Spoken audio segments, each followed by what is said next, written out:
नमस्कार मैत्रिणींनो, मी अर्चना अन्नपूर्णा किचनमध्ये तुमचं स्वागत आहे. तर हे तूप तुम्ही पाहताय, हे तूप मी रोजच्या वापरातील जे दूध आणते त्या दुधाची शाई काढून बनवलेलं आहे. तर इतकं नितळ काच सुवासिक तूप तयार झालेलं आहे. जर हे असं तूप घरी तयार होत असेल तर आपण बाहेरचं तूप कशाला आणायचं, नाही का?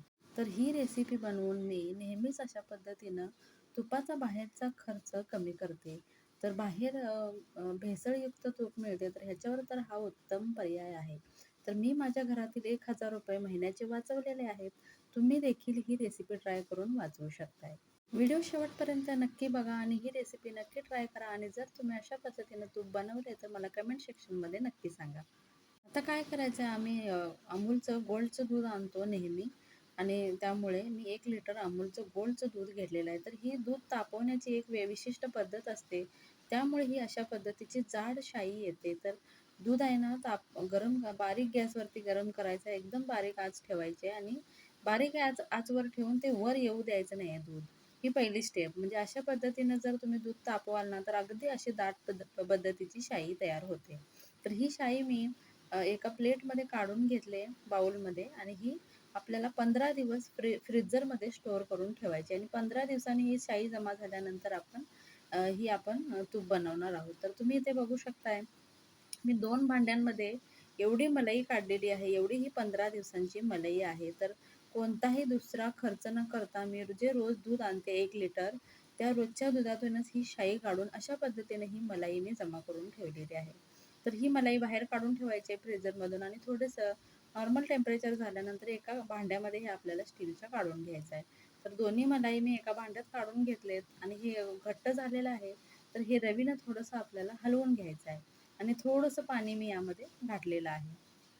थोडंसं पाणी, नॉर्मलच पाणी, गरम घालायचं नाही. थोडंसं पाणी घालून आपल्याला हे व्यवस्थित एकदम घट्ट झालेलं आहे फ्रीझरमध्ये ठेवल्यामुळं, ते अशा व्यवस्थित आपल्याला हलवून घ्यायचं आहे. ही तूप काढण्याची इतकी सोपी पद्धत आहे, की तासनतास आपल्याला रवीने हलवत राहावं लागत नाही. अगदी सोप्या पद्धतीनं आणि अगदी झटपट हे तूप तयार होतं. तर आता इथे मी अजून एक ग्लास यामध्ये पाणी घातलेलं आहे आणि अशा पद्धतीनं भांडंभर मी हे करून घेतलेलं आहे. तर गॅसवर आपल्याला ठेवायचं आहे. गॅसवर तोपर्यंत आपल्याला ठेवायचं आहे, जेणेकरून फक्त ते मेल्ट झालं पाहिजे. जी आपली शाई होती, ती मेल्ट होऊन सगळं तूप आपलं वर आलेलं आहे. उकळून घेतलेलं नाही मी, फक्त मेल्ट करून घेतलेलं आहे. तर त्यामध्ये नॉर्मल पाण्याचा भरलेला ग्लास मी यामध्ये ठेवलेला आहे आणि हे मिश्रण जास्त आहे, त्यामुळे हे मी दुसऱ्या भांड्यात देखील हे घेतलेलं आहे आणि त्यामध्ये देखील वाटी मी घातलेलं आहे. तर हे फ्रीझरमध्ये ठेवून द्यायचं आहे 5-6 तासांसाठी, असंच आपल्याला हे ठेवून द्यायचं. 5-6 तासानंतर तुम्ही बघू शकता अगदी वरती थर जमा झालेला आहे. एकदम घट्ट असा आणि दाट कडक असा हा थर तयार झालेला आहे. तर हा ग्लास आपल्याला हळू-हळू काढायचा आहे.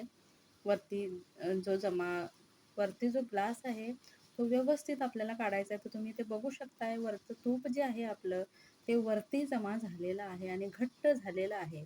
तर हे आतील भाग आहे, जो दिसतोय त्यामधून मी पनीर बनवणार आहे. त्यामधून मी पनीर बनवलेलं आहे. तर हे बघा, दोन्ही भांड्यांमध्ये व्यवस्थित आपलं तूप जमा झालेलं आहे वरती आणि आतील जो भाग आहे तो दुसऱ्या भांड्यामध्ये मी काढून घेतला आहे आणि वरती जो जमा झालेला तुपाचा भाग आहे, तो दुसऱ्या कढईमध्ये मी एका काढून घेतलेला आहे. तर अशा पद्धतीनं कडवून आपल्याला हे तूप बनवायचं आहे. असं होत नाही तोपर्यंत आपल्याला कडवायचं आहे. अजून आपल्याला याला कडवायला लागणार आहे. तर हे बारीक गॅसवरतीच आपल्याला करायचं आहे. जोपर्यंत अशा पद्धतीचं तूप दिसत नाही, असा गाळ दिसत नाही, तोपर्यंत आपल्याला ते कडवत राहायचं आहे. आणि कडवून झालेला जो कचरा होता तो पाण्यात उकळून घ्यायचा आहे आणि पुन्हा एकदा फ्रीजमध्ये ठेवायचा आहे आणि त्यामध्ये देखील आपलं हे तूप असतं. तर हे बघू शकताय, अजून नंतरचं तूप आपल्याला हे निघालेलं आहे. तर शाई काढून झाल्यानंतर जे उरलेलं दुधाचं पाणी होतं त्यामध्ये व्हिनेगर घालून मी अशा पद्धतीनं त्याचं पनीर बनवलेलं आहे. जर तुमच्याकडे व्हिनेगर नसेल तर तुम्ही लिंबू पिळून देखील बनवू शकताय. तर लिंबू पिळून ते मिश्रण गाळून घ्यायचं आहे आणि एका पातेल्यामध्ये आपल्याला ते वजन ठेवून त्यामध्ये अशा पद्धतीनं पनीर बनवून घ्यायचं आहे. तर त्याच पनीरची मी ही बुर्जी बनवलेली आहे. तुम्ही बघू शकता इतकी सुंदर बुर्जी झालेली आणि पनीर देखील मलाई साठवून ठेवली होती, त्यामुळे अगदी छान हा मलाईदार पनीर तयार झालेला आहे. पुन्हा भेटूया एका नवीन रेसिपीसोबत. तोपर्यंत बाय बाय.